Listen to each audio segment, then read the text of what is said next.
Gimana, Eh, ya, gimana hasil silakan Pak. Bapak nih? Ya, Pak Mats. Pagi ini, pagi ini Pak Eko, saya gula darah saya 59. Ya, Jadi tadi atas rekomendasi Pak Eko, ambil yang dua ini aja 40 sama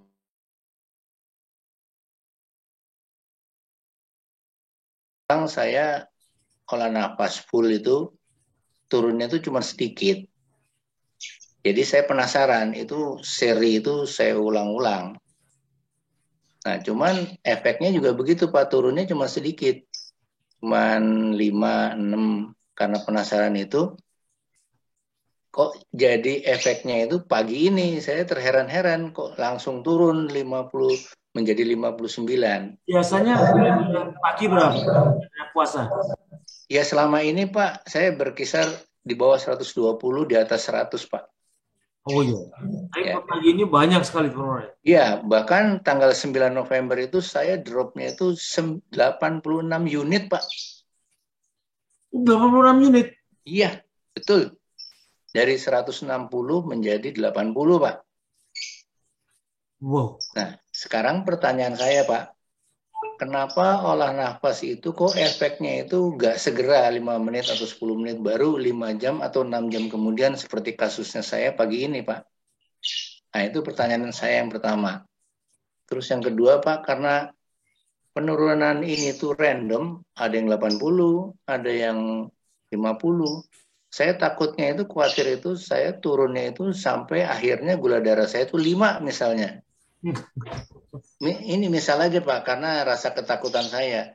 Nah, itu gimana cara menaikkan gula darah itu kalau kondisi emergensi seperti ini, Pak? Oh iya. Pak Gatot, sebelum saya menjawab, saya boleh bertanya nggak, Pak? Enggak. Nah, menurut Pak Gatot, kalau andai kata orang kehabisan gula darah, apa yang terjadi, Pak? Ya itu kan hati akan membuat itu dengan GNG, Pak. Ya, gluconeogenesis ya. Ya, Tapi sebenarnya yang dikhawatirkan mungkin jauh dari itu. Kadang-kadang orang berpikir, berprasangka bahwa, waduh kalau kita kurang gula, mati dong. Pasti gitu kan. betul. Enggak, Bapak kan sekarang sudah menggunakan tenaga dari keton. Orang pemakan protein itu pasti akan menjadikan keton sebagai sumber tenaga utamanya, bukan tenaga apa ya sekunder lagi.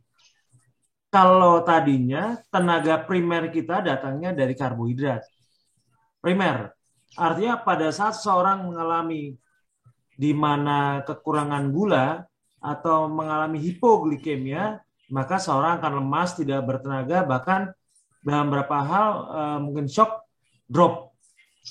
Itu biasa terjadi sama orang-orang yang pemakai insulin dan pemakai obat. Dia kelebihan obat, kelebihan insulin, dia akan mengalami drop hipoglikemia. Tapi kenapa tidak terjadi sama orang-orang pemakan protein?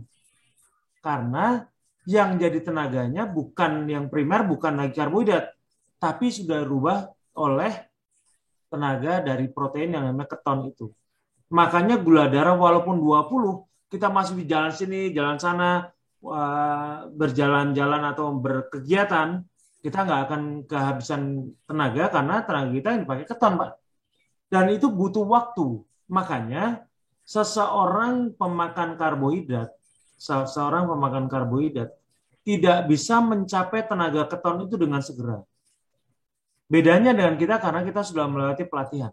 Pelatihannya adalah melewati masa 2 sampai 3 minggu masa adaptasi.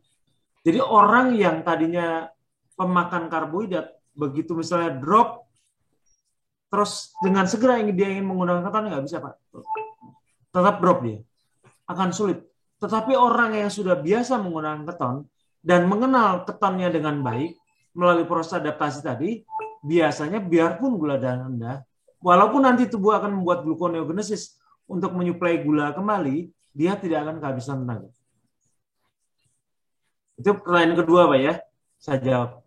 Nah, pertanyaan yang pertama, kenapa Bapak latihan tadi malam terjadi penurunan gula darah di waktu pagi hari?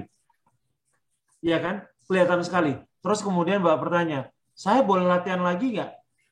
Ya, boleh. Cuman jangan banyak. Kenapa? sebenarnya walaupun kita menggunakan tenaga primer dari keton, tubuh kita tetap masih membutuhkan gula. Dalam beberapa bagian otak kita masih membutuhkan sedikit tenaga dari gula. Berapa bagian dari ginjal masih sedikit menggunakan gula. Ada beberapa bagian tubuh kita yang masih menggunakan glikogen. Tidak banyak, sedikit. Makanya dengan gula darah 20 saja seorang masih bisa cukup hidup. Karena sebagian besar disuplai dari keton untuk menggantikan sumber tenaga primernya. Sekundernya gula tadi, Pak. Nah, lalu kenapa Bapak mengalami kejadian seperti ini? Kenapa ada yang glikolisisnya lambat? Proses pernafasannya tadi malam kelihatan baru di pagi hari. Mungkin sudah kelihatan 6 jam, Pak. Karena begini, Pak. Ternyata ini sebuah analisis ya, Pak ya. Orang-orang yang punya massa otot lebih banyak itu metabolismenya lebih cepat. Orang yang lemak tubuhnya lebih banyak, metabolismenya lebih lambat. Jadi apabila lemaknya lebih banyak, metabolisme lebih lambat. Apabila ototnya lebih banyak, metabolismenya lebih cepat. Termasuk juga pada saat glikolisis anaerob. Proses pemecahan gula karena proses anaerob. Jadi orang yang massa ototnya lebih banyak, biasanya dia cepat merespon proses penurunan gula darah ini, Pak. Dibandingkan orang yang massa ototnya lebih sedikit. Dalam maksud massa lemaknya Bapak lebih banyak berarti. Makanya proses metabolisme lebih lambat, lebih kalem. Apakah ini salah? Enggak. Enggak ada yang salah, Pak. Semuanya normal-normal saja, cuman ngikuti proporsi otot dan lemak kita aja itu, Pak. Jadi nggak ada yang salah, Pak. Ya, Pak Gatot. Jadi kalau misalnya rendah banget, Pak, misalnya 5 atau 10 gula darahnya, didiemin aja, Pak ya, nanti naik sendiri ya. Saya sih belum pernah lihat orang yang sampai 5, Pak. Kalau yang 20 sering. 20 sering. Saya melihat 20, 30 sering. Itu 20 sampai lapor sama saya keluyuran ke rumah sakit, nganterin anak-anaknya. Kemudian dia periksa sendiri, 20 apa nih? Ibu gemeter nggak? Enggak. Apa kekurangan gula, lemas nggak? Enggak. Ibu kemana aja? Jalan-jalan tadi, pakai mobil, saya nyetir sendiri malam. Begitu saya tahu 20, kaget saya. Ini bahaya nggak, Pak? Lah, ibu kan merasa lihat aja, metabolisme itu baik-baik saja. Tenaga primer ibu dari keton. Jadi apa yang harus dikhawatirkan? Dan itu biasa di kalangan pemakan protein, Pak. Ya, pemakan keton itu biasa itu.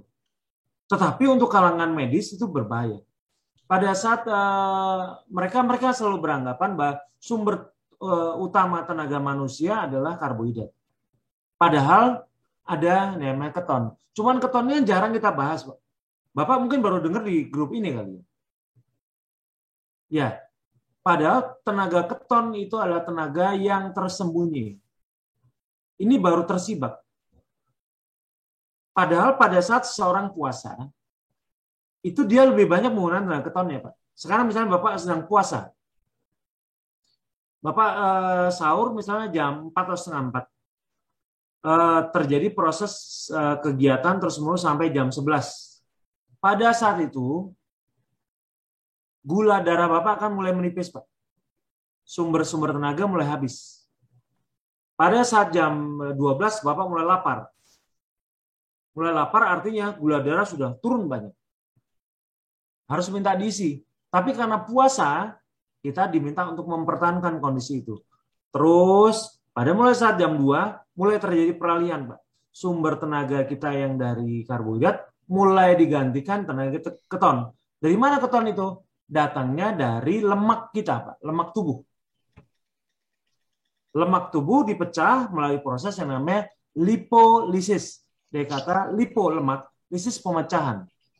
Lemak tubuh dikeluarkan lagi oleh tubuh, dijadiin cadangan, dan dikeluarkan sebagai sumber tenaga baru. Dia menempati posisi primer sekarang. Sekundernya menjadi karbohidrat.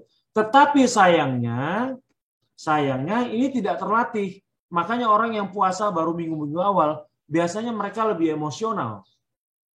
Kenapa? Proses adaptasi itu sangat mengacaukan emosi. Biasanya pada saat kita sore hari, pada saat maghrib, kita berusaha memasukkan makanan ke mulut kita. Cuman sayangnya, orang yang berpuasa zaman sekarang lebih suka melakukan balas dendam. Ya nggak, Bu Miani? Ya nggak, betul Pak Gatot? Balas dendam. Ayo kita ngumpul, buka bersama, makan di restoran, makan di rumah makan. Semua yang namanya di Pontianak juga sama, Pak. Sama. Semua orang jualan pasar juanda, semua karbohidrat dijual, laku semuanya. Pada biasanya di Lebaran, gula darahnya sering naik. Saya sering menemui kejadian, kasus-kasus di mana orang yang sakit pada saat Lebaran lebih banyak. Padahal seharusnya mereka lebih sehat. Saya nggak tahu ya, ini terjadi di Pontianak ya Pak. Saya nggak tahu apabila terjadi di kota lain. Kalau andai kata sama, berarti ada suatu pola makan kita yang keliru pada saat di bulan Ramadan dan pada saat Lebaran itu. Di mana tenaga dari keton tadi muncul, tapi segera dibalas dendam dengan tenaga karbohidrat. Padahal karbohidrat dalam situasi tertentu berbahaya buat kita. Nah, kembali ke soal metabolisme lambat itu bukan suatu masalah. Bukan suatu masalah. Latihan pernafasan nggak ada masalah kalau andai kata, karena saya dulu pernah menguji, saya dulu berpendapat Pak, latihan pernafasan cek gula darah 15 menit setelah latihan pernafasan. Ternyata saya menemui orang-orang yang mencoba mencek gulanya pada saat setengah jam atau pada saat 1 jam, ternyata gula darah masih turun terus Pak. Maka tidak tertutup kemungkinan, hipotesa saya, proses penurunan gula darah itu masih akan tetap berlanjut walaupun 2 jam atau 3 jam kemudian. Tergantung pada metabolisme tubuhnya. Apakah termasuk yang lambat atau yang cepat. Dan biasanya orang-orang bermetabolisme lambat adalah orang-orang yang endomorf. Dia cenderung gemuk. Begitu Pak Gatot ya. Terima kasih Pak. Ya, mudah-mudahan terjawab. Terima kasih banyak Pak. Baik Mas Freddy.